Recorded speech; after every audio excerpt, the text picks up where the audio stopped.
разрушаются самые красивые здания на Кавказе, как наши вокзалы.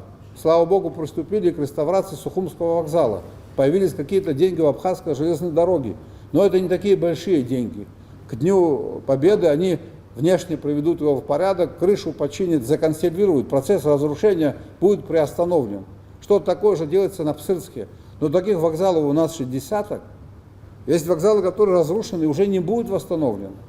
Это разве нормально, когда в столице нашего государства 30 лет стоит самое высокое здание, и оно не восстановлено?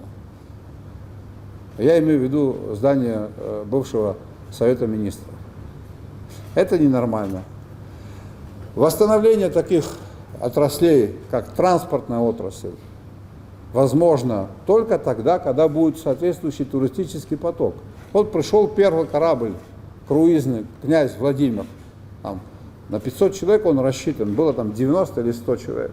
Слушайте, будет поток, будет интересно, будет большое количество людей приходить. Они все приносят нам пользу в том смысле, что являются плательщиками здесь на месте.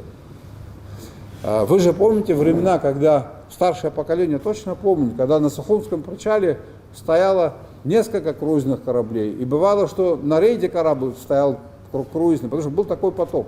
Это все жизнь, это развитие торговли, это развитие малого бизнеса, это развитие разных ремесел, это повышение уровня нашей культуры, узнаваемость нашей культуры и так далее.